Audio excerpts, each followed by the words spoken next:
También hicimos la sugerencia en una de estas visitas precisamente de que hubiera una sala dedicada a los códices y demás, ¿no? Que se viera la posibilidad de que se buscaran pues algunos de ellos que se prestaran, porque como sabemos la mayoría de los códices prehispánicos está en el extranjero, desgraciadamente. Para decir en términos de falta no es correcto, yo creo, claro, porque nos tenemos como 19 libros o mapas aquí en la exposición. Es un número sin precedente en la historia de la exposición sobre los aztecas.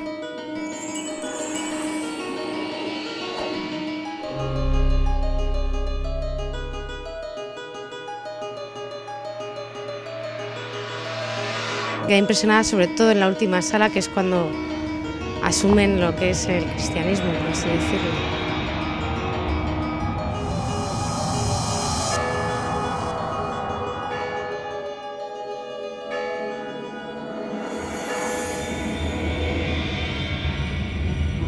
Hay piezas desde el Museo de Jalapa, del Museo de Teotenango, del Museo de Toluca, del Museo Carlos Pellicer, del Museo Nacional de Antropología, del Templo Mayor.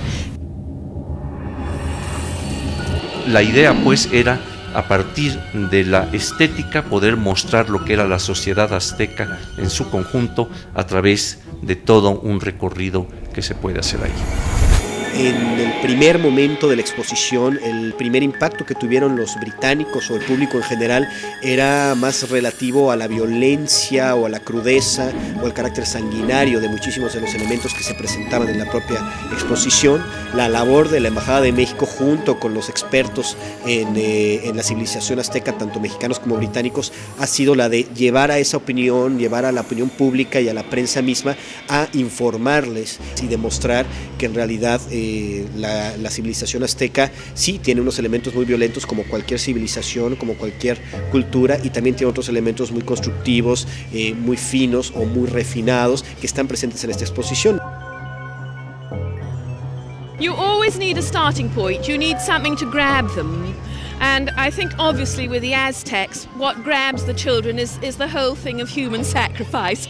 There's no getting away from human sacrifice. But then actually by the end, when Christianity is introduced to the Aztecs, you have this image of Christ crucified, bleeding. And what's very interesting is that we've been studying the Tudors, which is what is going on in England, the Tudor Henry VIII. And on the other side of the Atlantic, we have this whole fantastic civilization. So making the connection for the two, and the Renaissance and the development of learning and knowledge, which is the thing that links the two. So they've had a wonderful time. Los españoles, cuando conquistaron México, le dieron un mal prestigio, sobre todo a sus enemigos, que eran los aztecas, de sacadores de corazones, etcétera, cuando ellos quemaban vivos a las gentes que no creían en la religión católico romana, ¿no? Los aztecas lo hicieron, fue parte de su historia, hay toda una ideología ahí presente y está en esa exposición, sin hacer de ninguna manera una exageración del asunto. De no haber sido por ese elemento sanguinario, violento, y de no haberlo utilizado la propia Royal Academy como un elemento importante de marketing, no hubiera tenido el éxito que tiene ahora. Creo que afortunadamente, como eso ya les funcionó, ahora la gente ya está viniendo con mayor espontaneidad y ya está descubriendo otras cosas, pero definitivamente yo creo que fue intencionado. Well, I was horrified at the skin when they flayed the victims and the priests used the skin. I thought that was quite awful. But then throughout history there have been terrible things, and when you think of the last World War. For me, I mean, I'm afraid of death, and I'm always interested to see how other cultures deal with death, and also through history. And I find this is a very good example of how cultures deal with it. Death is a part of life, and violence is also a part of life, as is some of the more beautiful things. So I think it's a good balance. You see the Aztecs as violent people? But I don't think they realised they were being so violent. Well, they just believed in violence, so... I think it's quite honest, because I think that today's culture is very violent, and I think the modern world is really violent, and I think that if Aztecs were the rulers of that part of the world, other rulers of today's world are also very violent. It's just that they were quite honest about it, I think. Los sacrificios humanos han sido muy censurados, o es una imagen que desprestigia a esta sociedad. Se necesita tener una gran imaginación y alcanzar un grado de sofisticación muy elevado para poder darle un sentido a la sangre en un ritual. Para poder hacer un sacrificio de sangre se necesita una gran imaginación. No el mínimo de imaginación. Y entender el por qué es. Pero cuando queda definido la visión obsesiva del corazón sangrante como una devolución de aquello que los dioses nos dieron para existir, en ese momento se cierra la alianza con Dios. Y es el momento en que los reyes pueden agradecer desde el oro y la majestuosidad, desde el esplendor de un gran imperio, agradecerle al origen la promesa que a fin de cuentas se cumplió. Y la mayoría de personas piensan que no había nada más de los aztecas, solo esta cultura de sacrificar humanos, ¿no? Entonces mostramos aquí esta exposición los varios aspectos de su cultura, incluyendo los libros, los magníficos códices. Y esta es una cosa que captivaron mucho la atención de la pública aquí en Inglaterra. La idea que los náhuatls y los aztecas estaban una cultura literaria.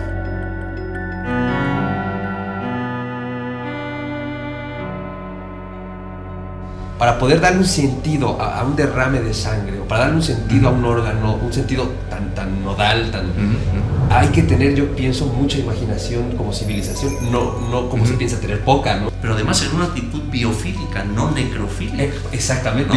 No, pero es que hay una cosa, que era lo que motivaba el sacrificio. Hay una razón que es esta. Ellos veían que a lo largo del año había una temporada de lluvias en que con el agua todo volvía a renacer, las plantas tomaban su verdor, venía su alimento, etc., ¿no? El maíz fructificaba todo. Bueno, y una temporada de secas a partir de septiembre, octubre, por ahí, ¿verdad? Durante 6 meses en que los árboles perdían su verdor, perdían sus hojas, etc. O sea, entonces ellos, ¿qué estaban viendo la naturaleza? Vida y muerte. Ciclos. Pero nada más que de la temporada de secas, de muerte, lo que deviene es otra vez y la vida, o sea que la muerte provoca vida. Entonces estos cuates lo que decían es, bueno, si de la muerte viene vida, ¿verdad? Pues hay que ofrendar lo más sagrado que hay, que es el hombre.